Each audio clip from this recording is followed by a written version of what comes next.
Let's invite to the stage our physics professors from Albany, Matthew Szydagis and Kevin Knuth. Give them a big hand. So full disclosure, on the spectrum of believers to skeptics, I'm a hard skeptic. Just because I want to see more evidence, and I want to hear from you first how you are on the spectrum between believer and skeptic, and if this experience in 5 days in California and all this data changed or moved the needle in your belief spectrum. Yeah, first, let me check the mic. Okay. I don't like using the word belief as a scientist, and I know Kevin does also, because I think it's important to know and have facts. So I think that in terms of the spectrum you refer to, as I try to stick to the middle, which is very difficult. As we know, we're in a very polarized society, especially today.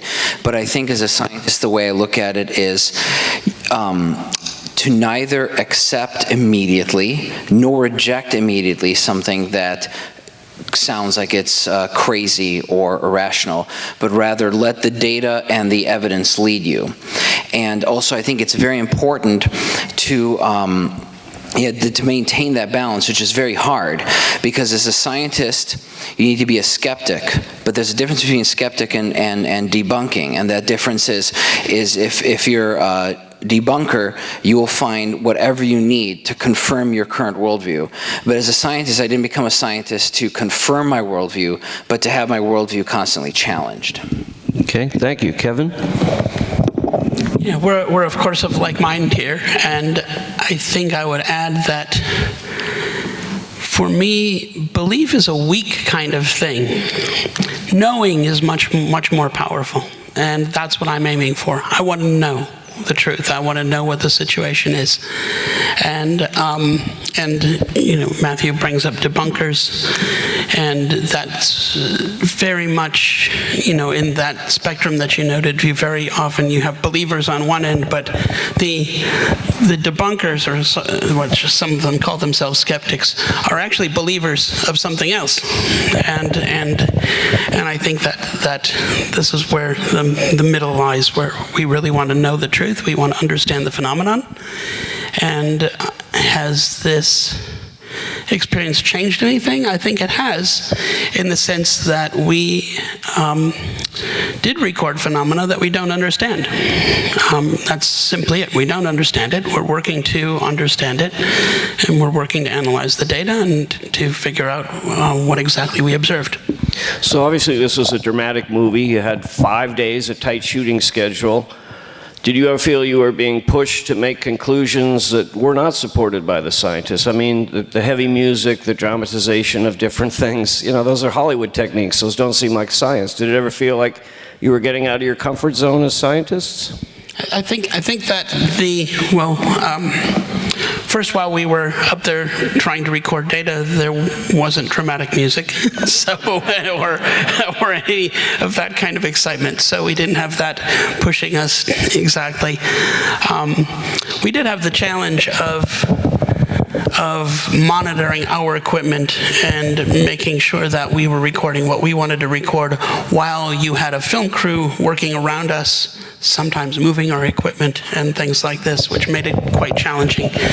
So how much was yours? I mean, how much did you bring from Albany? A lot of this was yours up on the roof, or? Some of it was ours. I mean, Matthew brought the Cosmic Watch, and I brought some binoculars and cameras and things like this as well. So we did have some of our own equipment, and now, of course, we have more equipment. So we've been working after that experience. We know what equipment we really could have used, and so we've been working to close those gaps. And I know there's a lot of, just raise your hand, we'll bring a microphone around. This will be my last question. We'll turn it to the audience. What was the upside for you, other than, yeah, you're in this feature film and interesting? Do you think you got something now that will become a paper or become interesting science? Did you get any fee for it? Did you get anything else for working on the film? I mean, you gave a lot of time and effort to it. Yeah, we did find some things that we still have to further analyze, make sure that we go through every possible mundane or prosaic explanation very, very carefully and hold ourselves to a high standard, even higher than would be average or normal for science because of the stigma or taboo still associated with the topic. We want to hold ourselves to a gold standard and really be as self-skeptical as we can before we try to publish anything that claims that it's definitely weird or new. But we are optimistic. We were, before the expedition, we were concerned that we'd see nothing. You know, what are the odds that we're going to see something that's even potentially interesting, remotely interesting? We thought that with only 5 days, you'd probably find nothing. So we're pleasantly surprised that we found a couple things that might stand the test of time and different tests against different more mundane hypotheses for the things we found.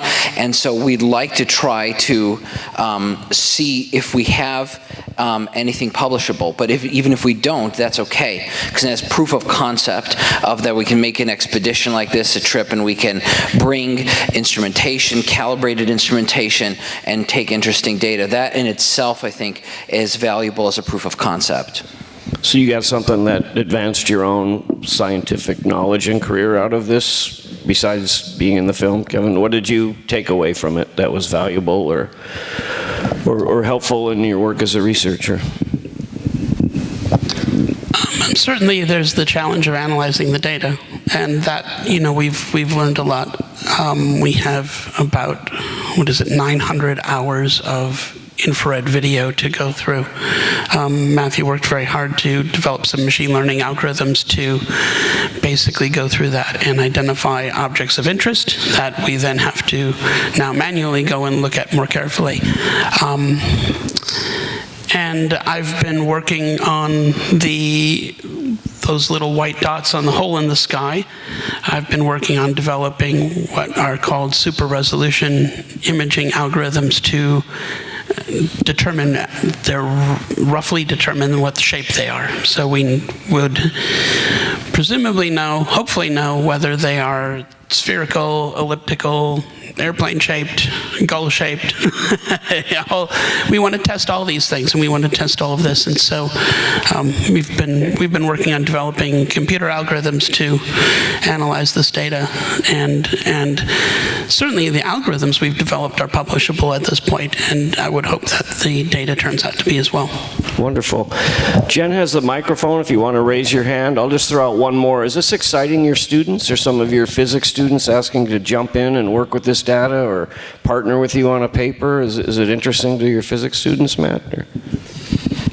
We have the main effort of the students in my group with my colleague Cecilia is actually on the search for dark matter. We have to focus on that since that's what our funded research is to do. However, there's definitely interest, and we hope to engage more students on this topic, but we have to keep alive also our main sort of day job research effort that we're funded to do. So it's a balance, because we can't drop everything for example, work on this, because we have, I've got dark matter, Kevin's got exoplanets and foundation of physics as well. We've got to make those primary. So even though what you've seen here is exciting, it still has to be secondary to some more of the bread and butter things that we've already been doing. Thank you. I think we have a question right there, Jen. So, my day job is chair of the physics department. I recognize you, Keith. Yes, behind the mask, I recognize you. And I'm excited at the possibility that students could get involved in analyzing some of this data. Do you see that as, so I have two questions, I'll lead with that one. And so do you see opportunities for undergraduates or graduates or perhaps even members of the community to assist with the data analysis? Yes, that's certainly true. In fact, we've already, I think the three of us, me, Matthew, and Cecilia, have already mentioned this to some of our students, and I've had some students email me stating they're interested. I think especially when we started doing this work, and I still feel this, that we have to tread carefully, because there still is a stigma associated with studying this, and we wouldn't want to damage the careers of any upcoming students and getting them involved in something like this. So there's a bit of care that's required there. Right. And we're being careful. But yes. That's good. And so the more scientifically focused part of this may be appropriate for an offline discussion, but I was particularly interested when William Shatner brought up the phenomenon of the Fata Morgana. And I was curious to know if you could use sightings of Fata Morgana to calibrate some of your, for instance, FLIR data. And in particular, I was wondering, would the thermal spectrum of a Fata Morgana look different from a physical object? Could you use that to discriminate between true anomalies and well understood optical phenomena? So my understanding, of course, the index of refraction is definitely wavelength dependent. So I think that's a great idea. I'd never thought of that before, actually. That's a good question. Since index of refraction is wavelength dependent, if you would have, floating object invisible due to Fata Morgana, don't think it would also be floating in infrared, because I think it's specific to the wavelengths of visible light. So you never thought of that before. That might be an excellent calibration, because something's floating on visible light, looks like in the sky, but the infrared shows it's on the ocean. Right. Then it's probably on the ocean, and it could be this mirage effect. Right, calibration was exactly what I was thinking of. Thanks. Thank you. Jen will come around. So I have a question. In the movie, it seemed like Caroline kind of summed it up with the one with the cloud, but you guys, there was also the one with the objects going into the water, and then the initial object that was seen from multiple points, but she didn't kind of sum that up. Is there a reason why the focus has only been on the cloud? Well, I think part of that is time, is keeping the film short, but also it does have to do with what events we had the highest probability of it actually being interesting. Some of the other things that we're seeing could still end up being, for example, a glitch in the FLIR camera, or the white hot orbs you see in the FLIR could just be airplanes that are out of focus, but you can't see the wings. Whereas the focus on the hole or dark spot is part of the reason why it's there, is because that, as we attempt to explain that away, a camera glitch or noise in the camera, or it's not in the sky but physically on the camera dome, all these explanations don't seem to work yet, as we've been putting in the works from the movie. So, and that had the additional corroboration, like the Doppler weather radar data from the same time and things like that. And so it could still end up being something completely mundane or natural, but it's the one event that has stood more of the test of time as we've tried to break it, in the sense of find a logical explanation for it. The others, like I said, they seem extremely interesting, but they seem, based on the months that have passed since the film, that they might have a higher probability of a simpler explanation. So they're not really as much of the focus.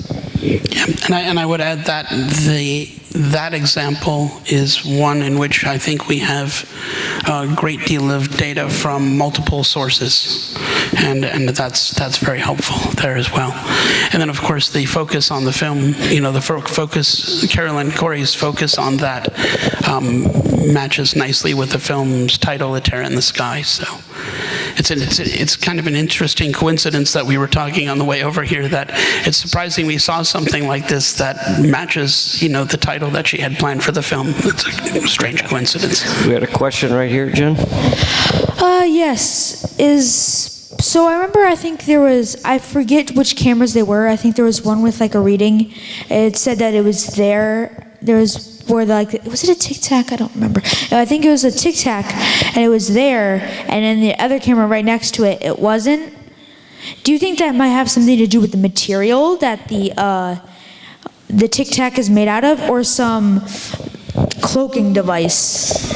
We've got a future physics students for you, Albany, right here. No, that's an excellent question. That you're really thinking hard about this, and that's really good. And that's what we've had to do. We were talking about this on the way over, in that the let's see, it was not visible on the all-sky camera, which had a fisheye lens, which allowed you to see the whole sky. But it was visible on the camera that had a pan-zoom tilt that could basically aim and look at the object. And Matthew, you were pointing out that the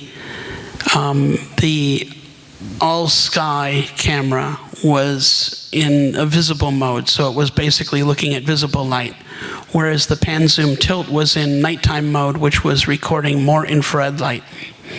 And so we were discussing that it's possible that the bright object had more infrared light, was emitting more infrared light than it was visible light, and then was then visible in one camera and not the other. So that's a possibility. But this is the kind of thinking that you have to do when you're looking at these problems, because we're trying to figure out, is there something that went wrong with the equipment, or that was a little weird with the equipment that made this look mysterious, or is it the object itself that's mysterious? And so these are the types of things we're looking at. So that's an excellent question. Thank you. So I'd just like to add to that, yes, so that I would call that would probably be our second most interesting incident, actually. So the movie could have focused on it actually a little bit more, because you had the way the angles of the camera work. It's not possible to explain that one away as like, well, it was within the field of view of one but not the other, because it was the one with the larger field of view that didn't have it. So that's strange already. But as Kevin pointed out with the infrared, when we were scratching our heads over that, and one potential explanation is the all-sky camera was in just normal visible light mode, but the other camera was in night vision, which bleeds a little bit into infrared. That's still weird. That would imply an object that's mostly infrared. We have to consider, though, before we go to what I would call the most maybe interesting or more speculative explanations, is think about the mundane ones. And one thing we thought of is, of course, possibility is if you have a bug or insect that's crawling around one lens, it's not going to be seen in the other camera. This is a high-resolution camera, though. This was a $5,000 camera, and so you would see, you probably should have seen some legs, or something of the insect. I mean, it could have been out of focus, though. But so we have to consider these mundane explanations first. But right now, fly doesn't fit.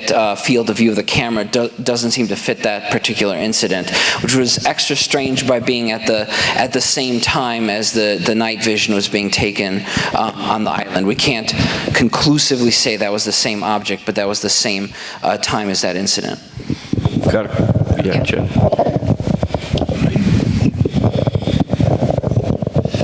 One of the things which I didn't see in the film was any mention of someone who was an expert in meteorology.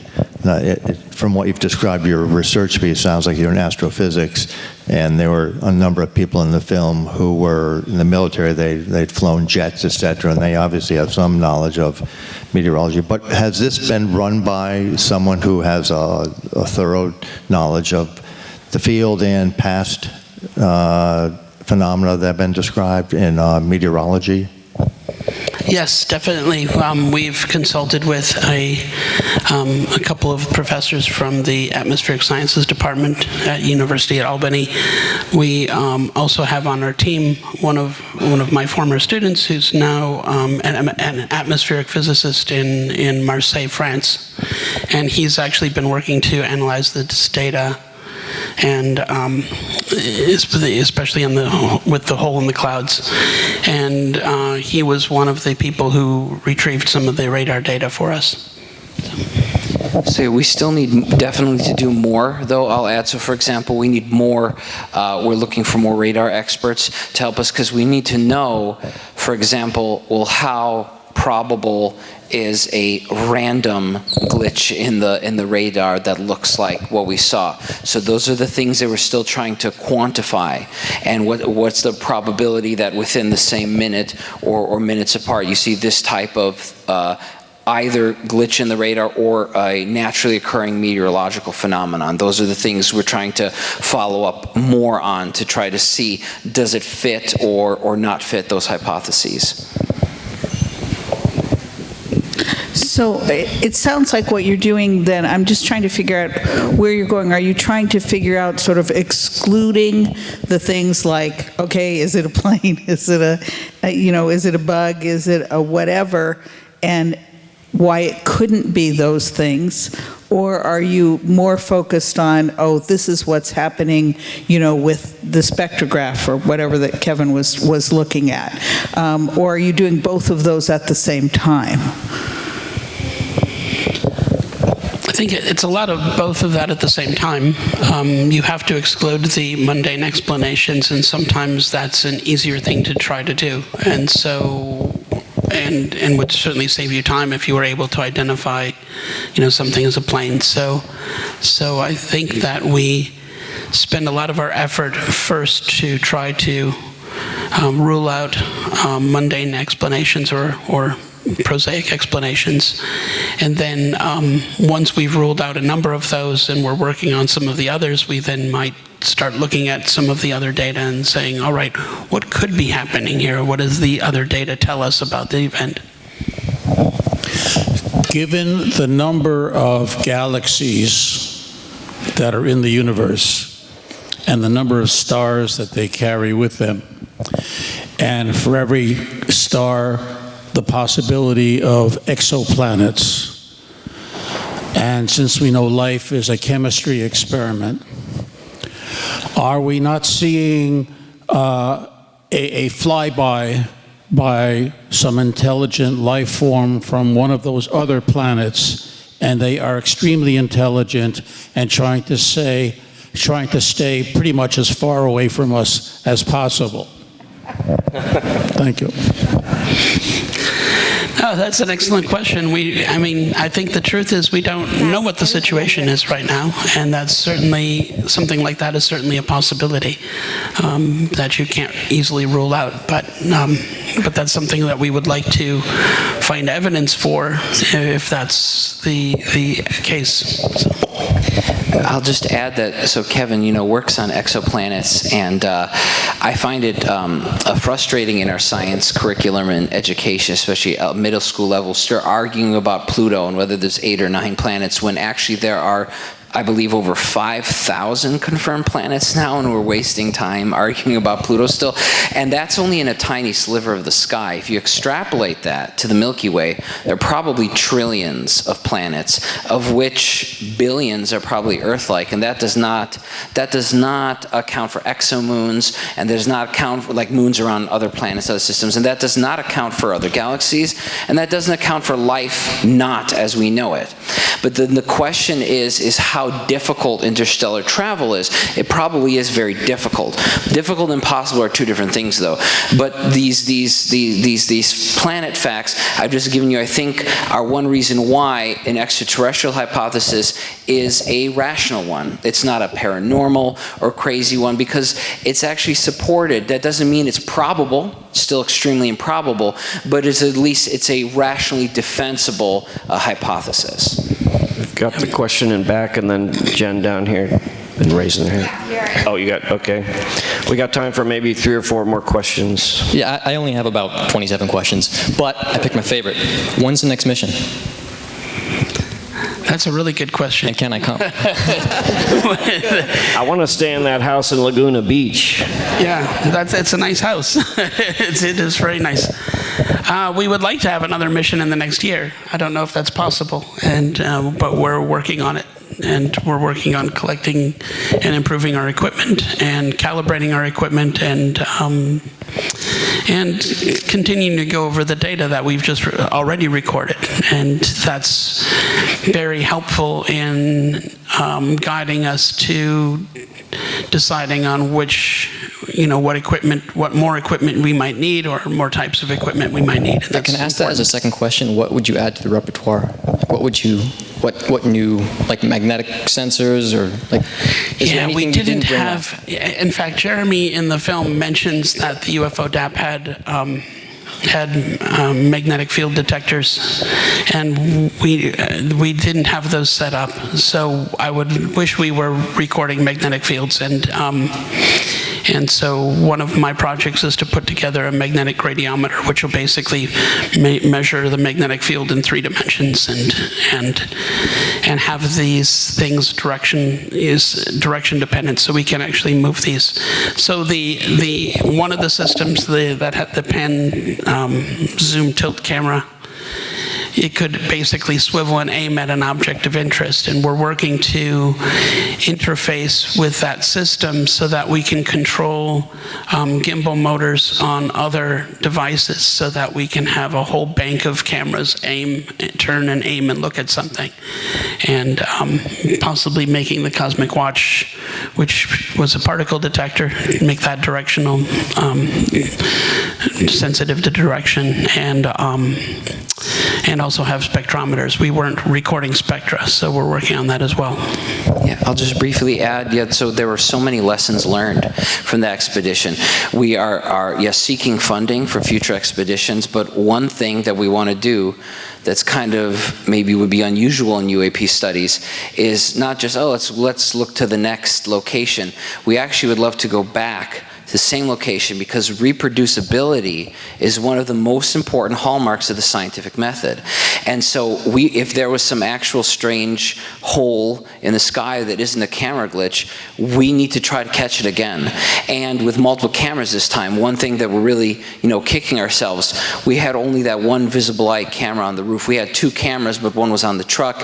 If we had gotten it from 2 angles, not only would we have more robust estimates, size, shape, distance, but then that completely rules out camera glitch. You have 2 cameras having the same glitch of, dark spot and dots at the same time. So these are extremely important lessons learned, is greater redundancy, a better time synchronization across all the sensors, and as Kevin mentioned, directionality, which is a big challenge with radiation or particle detection in general.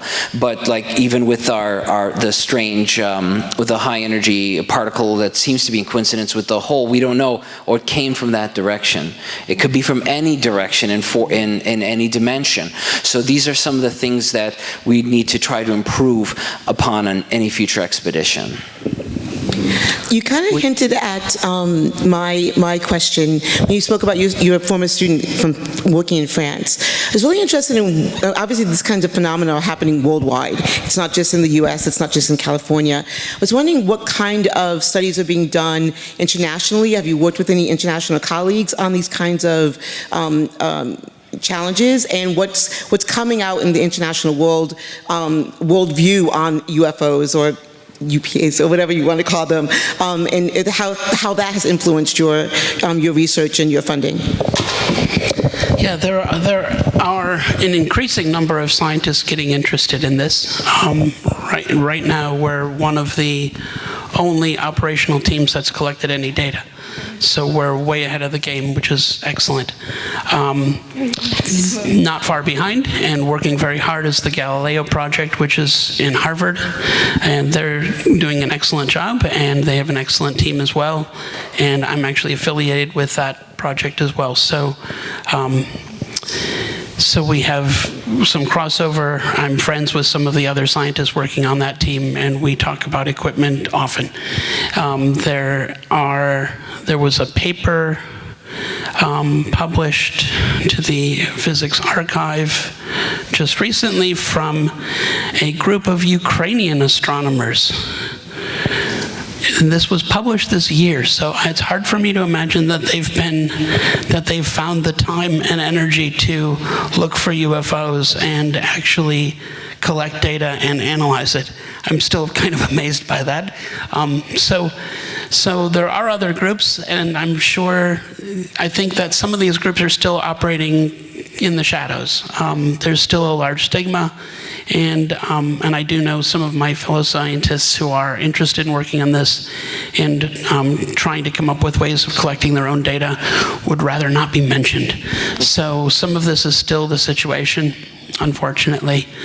And we had recently met with Senator Gillibrand's team, and that was one of her requests, was for her to facilitate the release of more scientific data from the Department of Defense, which they presumably have, and so that we can better convince our fellow scientists that this is worthwhile. That is really the big uphill struggle. And Congress has made it very clear that this is important. It's now a national security issue. But our fellow scientists are still a little bit behind. They're still, the U.S. government worked for years, along with other governments, and there's documentation to this, to make this look ridiculous so they could keep it hidden. And they did a good job. I mean, we've been told our whole lives, UFOs are ridiculous. If you study them, you're a nutcase, right? And it turns out they're not. And there's actually, and now the U.S. government's actually got a problem on its hand, and they don't have the answers, and that's a big deal. I'll mention a couple of countries, also specific countries that are looking into this. I know that Chile and other governments in South America. I also know that the French had a 400-page report, and I had my wife help me translated the juicy bits, including, like, it was a 400-page report, so included, this was not some, I'm not talking about some a French UFO group, like the French government, like an official report, and it talked about, like, radiation damage from like biological harm to humans from UAP exposure. That's why we got one of the places we got the idea for the radiation detection. There's also in Germany, we've been talking to the Julius Maximilian University of Würzburg, where their physics department, they have a UAP program that they've connected with SETI. So not only is it UAP, they admit, like, oh yeah, and it could be, it could be alien. So they connected literally on the same webpage. It's UAP and SETI as one thing. I think they're one of the only, or at least one of the only institutions of higher education in the world. So those are some examples, and also that's a good example because we are actually reaching out to the Germans to see, to talk about collaboration, because this is not an American problem or United States problem. It's a worldwide issue. I think we have the final question right here. Been waiting. Before I want to quick add that with the University of Würzburg, the physics department used to have an exchange program with them about 10 years ago. And so now that we've made contact again, we've started talking about working more closely with them, so that there are possibilities for collaboration internationally. I was wondering about the data stream that you got. Would that be a frame by frame or just a continuous raw data stream? Can the data be processed to get more spectral information on selected areas of an image? That might give you more information about whether it's really an infrared phenomenon or optical light or whatever. Sure. So there are several different ways we can analyze the data, and one is to pull out frame by frame. So the FLIR camera's running continuously, but when the data is stored as a movie file, you don't have full resolution, but it's there, it's in a compressed form. It's not lost, but it's compressed. But compression leads to smoothing and artifacts. So one of the things we've been doing is a frame by frame pullout, which then we can't do it on all the data at once, because it'd be hundreds of terabytes. But what we can do is do the original full resolution, no smoothing, so like bitmap, not JPEG, so you don't have smoothing artifacts. And that's what we're focusing on. Now, one of the lessons we learned from the expedition, though, is so while the FLIR was operating continuously, the UFO DAP was on a triggered system. And no trigger system is perfect. So one of the things we're kicking ourselves over is our potentially most interesting event, this dark spot camera. We only have a few frames, and we don't have before and after, which would really, really help determine what it was. But that particular system was not running continuously. We can still pull out the frames though, and so for example, one of the analyses we've been doing is taking the dots, as Kev mentioned earlier, and seeing, are they consistent statistically or quantitatively with camera noise, different types of camera noise? Are they consistent or not consistent with that? So those are the kinds of studies we can still do, but for, at least for the UFODAP system, we did not have continuous. For the FLIR, we did have continuous 24/7 monitoring, except when circuit breaker tripped, for example, because the film crew plugged something in extra, but it was almost continuous. You're shooting in a raw format versus some of the other formats, then you get the ability to manipulate the image data selectively, pixel by pixel, and you can determine something in spectrum. So we can do that for the UFODAP camera system, but not for the FLIR. That's one of the things Kevin is working on, is trying to attack the raw data there, because that would be so much more beneficial. Because with the FLIR system, it's doing all kinds of interpretation. Software's got to assign a color.